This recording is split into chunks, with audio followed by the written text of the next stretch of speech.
everyone! Maligayang Pasko at manigong bagong taon po sa inyong lahat. At tamang-tama po ang ating pag-uusapan ngayon ay yung mga nakagulumihan ng mga activities, lalo-lalo at Pasko. No? So, makinig, manood, dahil bibigyan namin kayo ni Mami Fem ng mga stress-free tips para maging masaya ang inyong Pasko. Kailangan masaya, ha? Hindi yung pagod na pagod, hindi yung haggard tayo, kundi yung masayang Pasko. Mami Fem, Merry Christmas! Kumusta ka na? Merry Christmas to you, Mami Nardine! And of course, sa ating mga kausapang pantahanan, isang maligayang Pasko sa lahat! And I'm sure we feel the Christmas spirit everywhere, kahit medyo kapos ang budget, dahil face-to-face na ang ating mga meetings, ang ating mga Christmas parties here and there. Kaya naman, Mami, I think hindi naman mas pagod, no? Mas maraming pinagkakaabalahan ang ating mga nanay, ang ating mga kapamilya, ang ating mga anak, pagdating po talaga sa mga ganitong klaseng panahon na nalalapit na ang Pasko. Kaya naman, kami ni Mami Narlene ay merong mga simple at practical tips para naman tayo ay maging happy at stress-free, ika nga. Kasi ayaw naman natin talagang ma-stress, Mami Narlene, no? Of course. Ikaw ba ngayon ay nai-stress ka na ba? Ako naman ay nai-stress lang kasi kailangan matapos yung mga fruit cakes na order Yun sa akin. lang, no? Kasi meron kang negosyo pala. Yes. Ayan, Pagpasko lang naman yan. Kaya naman, Mami Narlene, ay ating pong sisimulan ang ating kwentuhan together with our mga kausapang pantahanan. Paano nga ba hindi masyadong ma-stress ngayong Christmas? Ano ang mga practical tips na ating pong pag-uusapan? How to manage stress? Ibig sabihin, hindi naman pala nawawala yung stress, Mami. Nandyan pa lang siya, kaya lang on how we can manage the stress during the holiday season. Kasi, Mami, parang taliwas itong title ko, yung isa stress-free. Tapos ngayon, how to manage stress. Ano ba talaga? Pero anyway, pareho na rin yan. Pareho lang yan, no? Stress-free. Although, andyan yung stress, pero paano natin magkakaroon ng freedom despite of the stress? Ayan. So, Mami Narlene, ayan. So, unang-una sa ating mga dapat gawin ay yung planning ahead. I'm sure naman ito ay kahit di ko sabihin ay ginagawa na natin. Pero paalala lang, no? Ang dami kasing klase ng pagpaplano. Hindi lamang po yung pagpaplano ng ating pong schedule. Diba? Minsan yung schedule na, okay, Christmas party, day 1, day 2, day 3. Hindi lang naman yun eh. Kasi kailangan nating planuhin kung lalong-lalo na kung kayo po ay ninang o ninong ng mga inaanak. Nako, ayan na. Yes. You need to plan ahead. Ano ba ang kailangang ibigay sa ating mga inaanak? Kasi, ano na yun, Mami, it's a tradition. Kapag may inaanak, di pumupunta sila sa kanilang mga ninong-ninang. Kasi I used to do that, Mami. As mga bata-bata tayo. Yes, as a child, maski nga nung grown up ako eh. Pagka meron ka lang nilalambing na someone, no? Makikigulo ka doon sa kanilang bahay. Ayan. Pero, kidding aside, Mami, lalo na kung marami kang inaanak, you need to plan ahead. Ano ba yung mga ibibigay mo? Magiging ba to? Monetary gifts na lang ba? Pera o kailangan mong mamili? Kasi another layer of stress na naman yung pamimili. Di ba? Yes. Kasi pag namili ka, hindi mo alam yung gusto ng inaanak mo, ang isa sa mga paraan is to give monetary gifts. Para sila na lang yung bibili para sa gusto nila. Kasi minsan may binili tayo, hindi nagustuhan, ibibigay na lang sa iba, di ba? Sayang naman, di ba? Nag-accumulate lang yung trash sa bahay. Ayan. And of course, I think another thing that you need to plan ahead bukod sa schedule, ano ba yung kailangan mong ibigay na mga gifts sa inaanak ay yung inyong meal plan. No? Talagang sirang-sira ang diet niyan, Mami. No? Ay, At daming saka, sweets. Yes, at saka ang mangyayari niyan, Mami, pag kayo po ay ikaw yung klase ng tao na nais mong maraming bisita every holiday season, you need to plan ahead. Ano ipapakain mo? Di ba? Ano ba to? Buffet ba siya? Or grazing table lang ba siya? Or meron ka lang mga set menu for your guests. Kasi Mami, hindi biro ang mag-entertain ngayon ng guests. Kasi you really want to please anyone or your guests. Kasi di ba, instinct sa ating mga Pilipino, kahit na ano pang nakahalapag yan sa kapagkainan mo, ipapakain mo sa kanila, di ba? Kahit simple lang. Pero kahit simple lang ang meal natin, we need to plan ahead. Kunyari, pupunta si Mami Narlene sa bahay, ang ipagluluto ngayon, puro salad. Puro veggies. Isda. Yun ang mga menu, depende sa bibisita. Ayan. And of course, another tip is learn to say no. No, Mami? Kasi tayo mga Pilipino, pag sinabi mong yes, no pala yun. Kaya kailangan maging honest tayo. No, kasi may mga times talaga, Mami, na depende siguro sa sitwasyon. May mga tao kasi na hindi mo maihindian.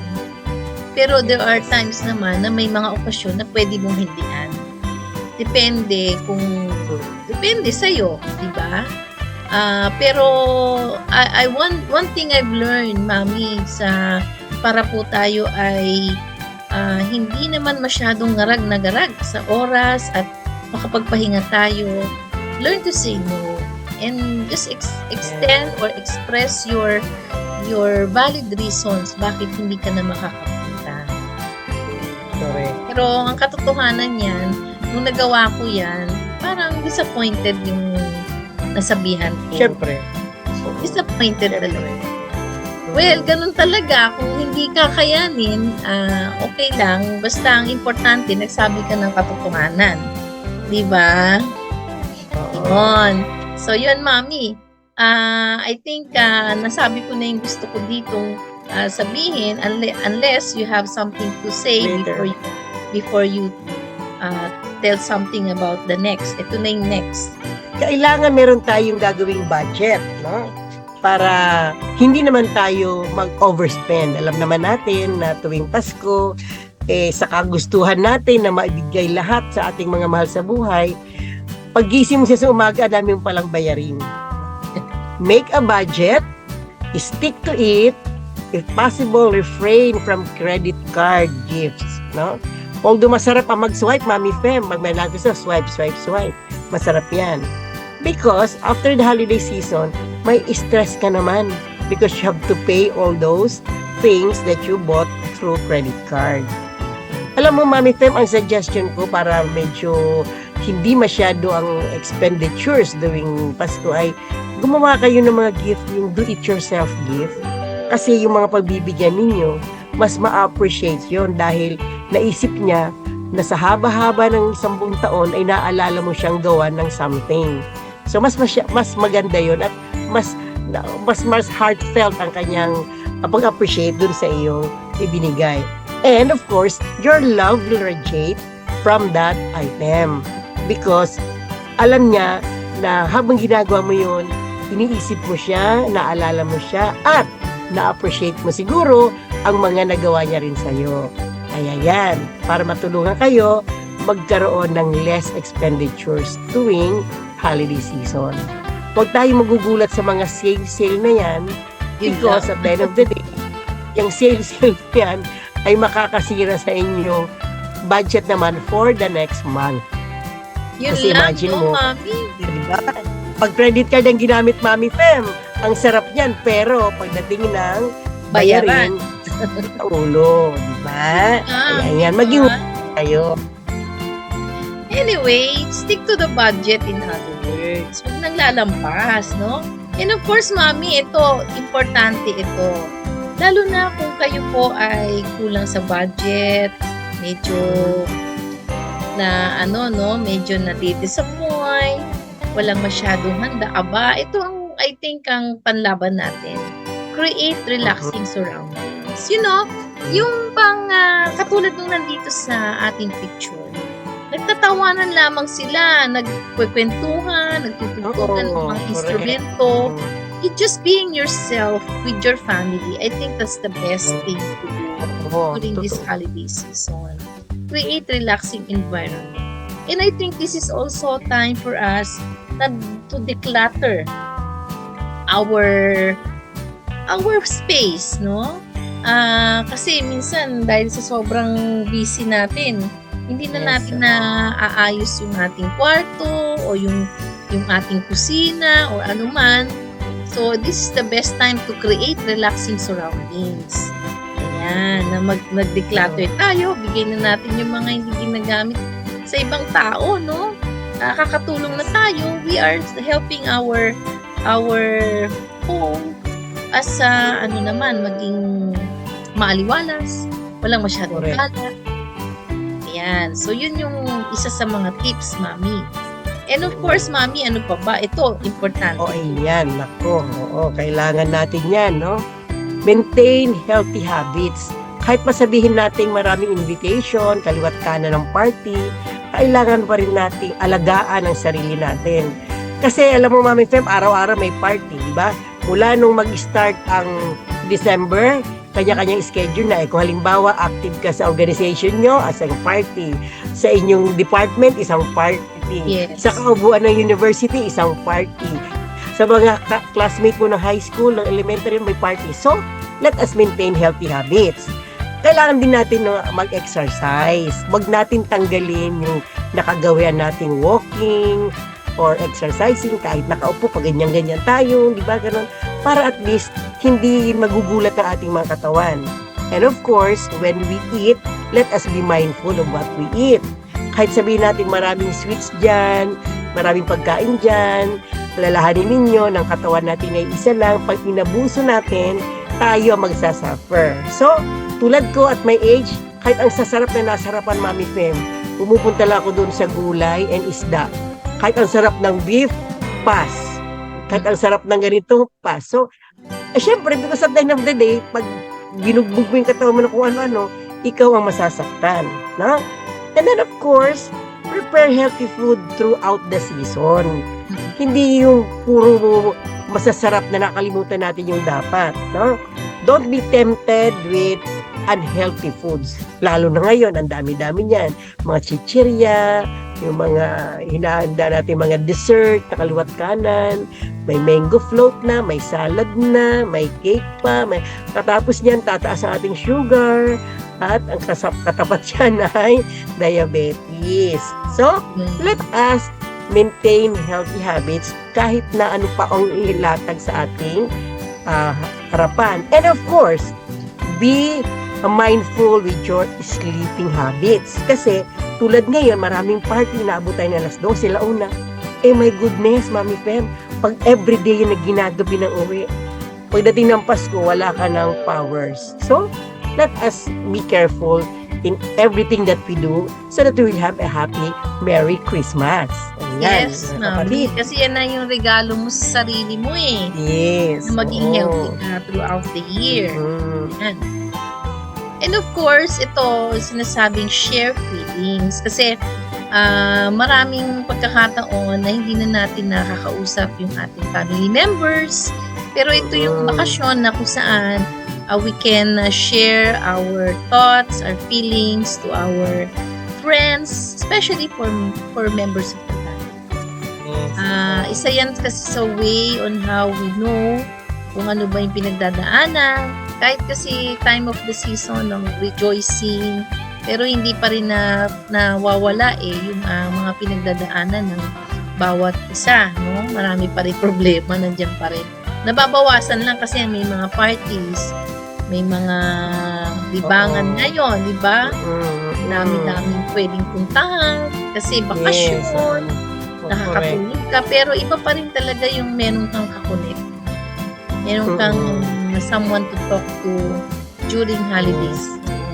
Yan. So, Mami, ano pa ba pwede? Ito. Respect differences. syempre, may kanya-kanya tayong pamamaraan ng pagtatanggap sa pagdating ni Papa Jesus or ni Baby Jesus. So, let us just enjoy, no? And allow other people how they spend their Christmas. Families will have different viewpoints than your own. Try your best to forgive and forget this holiday season. Although it is easier than done, pero this is also a time for you to be forgiving and be forgetting of the things that other people has done to you. Kung talagang hindi magkakapatawaran, ay di ipagdasal na lang ninyo ang inyong mga kaibigan at mga taong nakakasakit sa inyo, because at the end of the day, darating din ang panahon na magkakasundo-sundo kayo, no? Focus on your similarities and replace tension with something productive. So, yung mga stress na yan, iwasan na yan. Kung yung kaharap mo ay stressful para sa'yo, ang maganda mong gawin, ikaw nang umiwas para maging masaya ang iyong Pasko. Stressful na nga, tapos doon ka panikit-dikit, paano ka magiging masaya, di ba? So, let them be, and then you just enjoy and lift up everything to God na maging masaya ang Pasko nating lahat. Maging kaibigan man, maging kaaway man, maging ibang religion, ang mahalaga ay iisa ang ating panalangin na maging masaya ang Pasko ng bawat pamilya. Yan po. Thank you, Mami Narlene. Very well said. At syempre, ito Mami, talagang kahit hindi holiday season, kailangan gawin natin to. No? Take a break. Take a break. Maraming ways on how to take a break. If you remember our past episodes, Mami, no? Yung mga about time management. Kapag ka medyo hectic na yung schedule, why not relax ka muna for a few minutes or two. Yes. Or mga 10 minutes, give time for yourself to relax for a while. Kasi kung dire-diretso yung trabaho or yung mga pinagkakaabalahan, parang rin, energy draining siya. And of course, yung pagsisimba ngayong Pasko, no? Dahil alam naman natin, marami ngayon ng churches na, lalo na yung mga misa de gallo ng Catholics. It's one way to take a break. And visiting members of the family, tapos pupunta sa isang lugar na family lang, isang resort. Diba most of the time ganun? O minsan may mga friends kami, staycation sa isang hotel. Walang gagawin kundi dun lang, magstay lang, enjoy lang. Ayan. And be realistic, Mami, no? Kasi of course we are not superwoman. We're not Superman or Wonder Woman. May limitasyon din po talaga ang ating katawan. Kaya maging realistic tayo sa ating mga pinaplano pagdating sa mga ganitong holiday season. Ayan. Yung be realistic kung ano lang po yung kaya. Yes. Kailangang ipipilit mo just to please others. Huwag nang hanapin ang wala. Oo. Most of the time, yan ang culture kasi sa Pilipino Kahit iba during fiestas. Kahit walang-wala, ipang-utang pa. Oo, syempre. Para lang din matuloy. Ganun talaga Pero sabi ng doktor, actually this source came from a doctor, no, ng Mayo Clinic, na yung stress natin, walan tayo ng sakit. I mean, maging tayo. Kasi siguro kaya ito ang payo ng doktor because yung stress related dyan sa maraming mga health problems. Especially pag mayroon ka ng sakit sa puso, hypertension, at marami pang ibang non-communicable disease. Para hindi po lumala, kailangan po ay kung ano lang po yung kaya nating magawa, yun lang. Ayan. So, Mami, meron pa. Ayan. Okay. Enjoy family traditions. Talaga po naman pag Pasko ay talagang pagbabalot ng regalo ang pinagkakaabalahan. Alam, Mami Fem, yan ang gusto kong gawin, ang magbalot ng regalo. Talaga, I find pleasure, I find happiness. No? Thank you na lang Christmas sa regalo is a time. mo, Huwag ka mag-alala, nakabalot na. Ayun. Ano Christmas kaya is yun? a time Yung for- kaya yung blazer ko? Ay, sa January pa natin gagawin yun. Kasi Nga Pasko pala. na muna ngayon. Oh, sige. Oo. Oo. Pang New Year Mag-meeting pala naman yun. tayo ng January 6. Hopefully, madala ko na yun. Okay? Yes. Okay, so Christmas is a time for reuniting with loved ones. This is the time to see families, relatives, and friends who are based in other countries. This is also a time to hear the midnight or morning mass or simbang gabi as we call it as family. Non-stop invitations to visit relatives and non-stop sharing of food. Yan ang ating mga tradisyon, no? It's also a gift-giving occasion for all the members of the family. Kaya tuwan-tuwa kahit yung mga kasambahay natin pag tuwing Pasko, tuwan-tuwa yan sila. And of course, family also go out of their way to share their blessings through gift-giving and feeding programs for the less and privileged families and children. Kaya dito mo mararamdaman yun sa inyong sharing of the blessings for the whole year, no? Being with the whole family is one of the best gifts that each members is praying for. Kaya pag Pasko, tuwan-tuwa na si nanay, lalo ng nanay at tatay natin, Mami Fem, pag ang mga anak galing sa iba't ibang bansa ay umuwi at buong-buong pamilya. Sulit na sulit ang Pasko nila pag naandyan ang buong pamilya. Hindi natin pinag-uusapan ng material things, no? But the presence of each member of the family ay isa sa pinaka-tradisyon na hinahanap-hanap ng Pilipinong pamilya.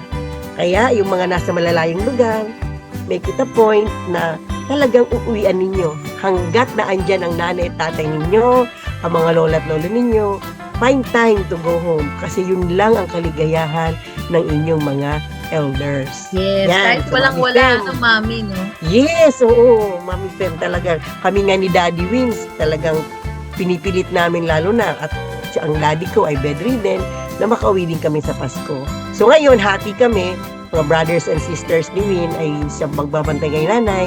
Kami naman ay sisilip naman kay Lolo Daddy. Ay, di mabuti Yan po. naman pala na meron kayong Yes. arrangement sa mga ganito. Yes, oo. Yan. Oo. So, Mami, yun na, no? I will post this poster sa ating pong FB page to greet all our katahanans, Yes. kausapang pantahanan, isang maligayang Pasko sa inyong lahat. Yan. So, sana po ay may napulot kayo kahit paano sa ating kwentuhan kung paano ba ma-manage ang mga stresses during holidays. Yes. O, what are your parting words, Mami? Maligayang Pasko po sa inyong lahat at kami po ni Mami Fem ay laging nananalangin na lahat po tayo ay nasa mabuting kalagayan, free from stress, free from everything with the grace and mercy of God. Please like, share, and subscribe to our YouTube channel, and if it is not asking too much, please include Lalin's Project. And of course, we will try our best to keep on reaching out to you. Kaya Mami Fem, maraming salamat din sa iyo at maligayang Pasko sa inyo ni Daddy mo at ang iyong mga anak. At sana sa susunod na taon, mas marami pa tayong episodes na mabubuo. Oo naman, Mami, sapagkat marami akong estudyante ngayon na may outputs. Yes, oo nga. Ang gaganda ng outputs Yes, nilang, oo. Mami, on home economics. And these are out-of-the-box ideas, Mami. So, magugulat ka na lang sa ating mga episodes sa January. Yes, oo. Because I asked permission from them if I could feature that and they agreed. No? Since our YouTube channel aims to strengthen home and family life through the Yes, discipline of home economics. Ayan. So, Mami Narlene, sa muling pagkikita, this is a back-to-back episode actually. We will be airing Yes, this episode itong Friday. Itong Friday na to. And then Yeah. tomorrow, we will have another episode on bento boxes. Kasi Yes. magandang ang way on how we can practice our creativeness this Christmas Yes, season. Ito po si Mami Fem. Ito po si Mami Narlene. Maligayang Pasko lang sa- mula sa Usapang Usapan Pantahanan. Pantahanan. Thank you, bye. Usapang Pantahanan. Bye. Have a nice weekend. God bless everyone.